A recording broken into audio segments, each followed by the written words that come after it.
Hi everyone, I got a quick bonus video. I just finished coloring page 3 of Void Circuit. And I'll just go over it really quickly. I use a pretty minimal coloring technique. This is my color layer down here, bottom.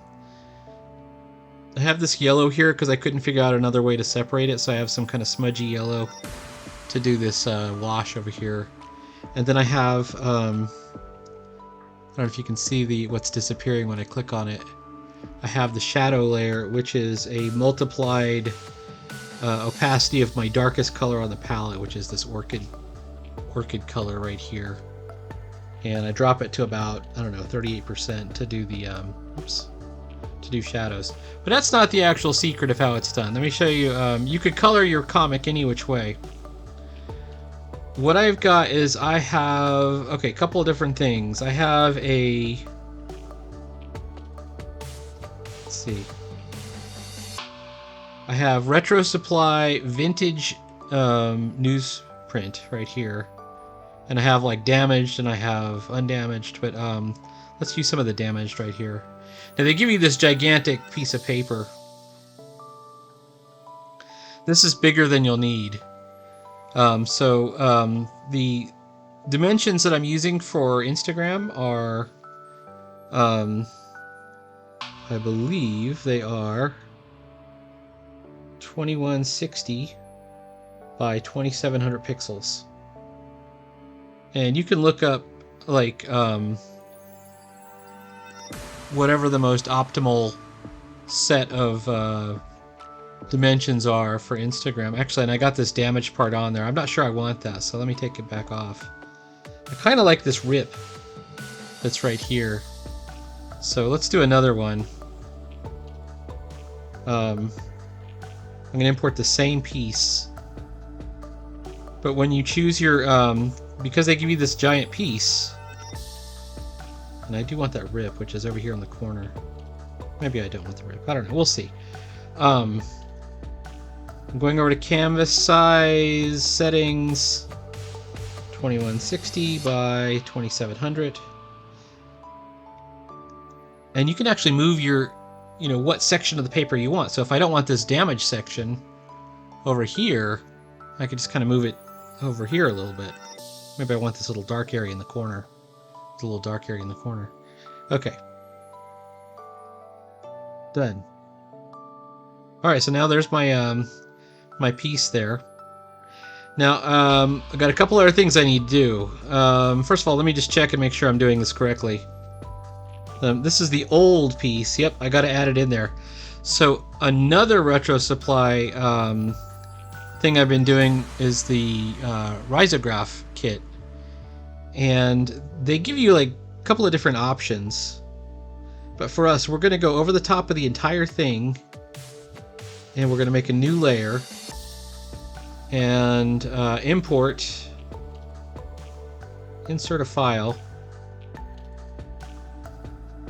And I think it's under here in downloads.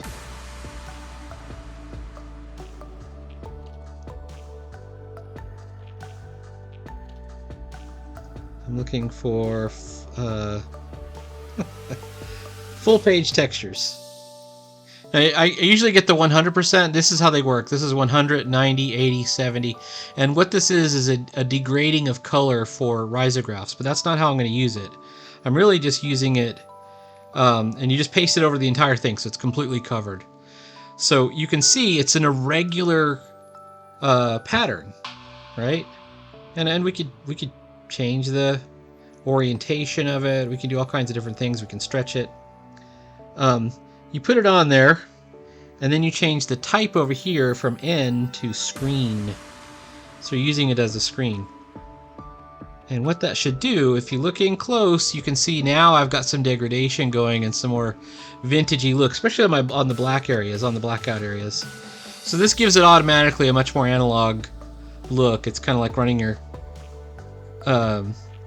guitar through an analog pedal or something like that. But it gives it kind of an analog look. Then you got to copy the whole thing, copy the canvas, which is under the wrench. And which one did I want? This one right here? Then you paste it in.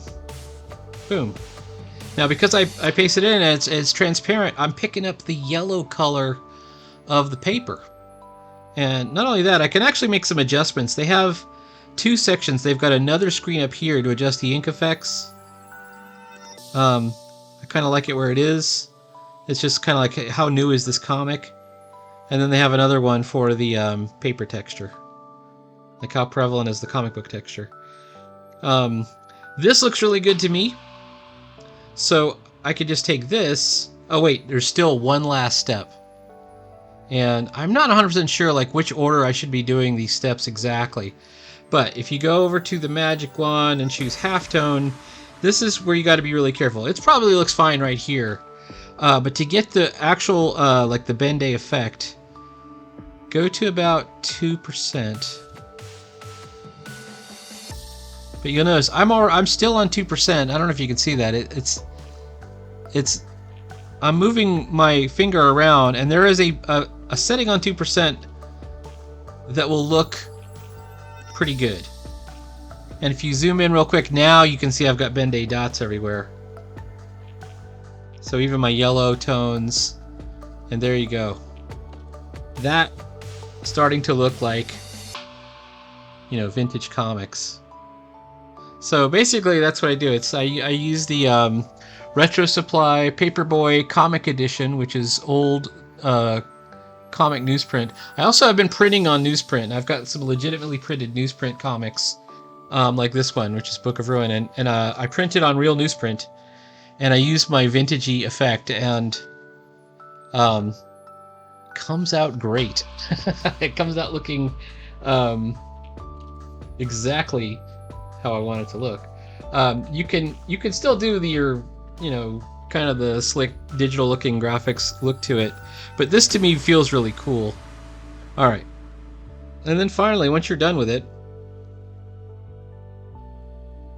share JPEG and send it right to Instagram, and I'll send it as a post. As long as you chose the right proportions for your image, it should be fine.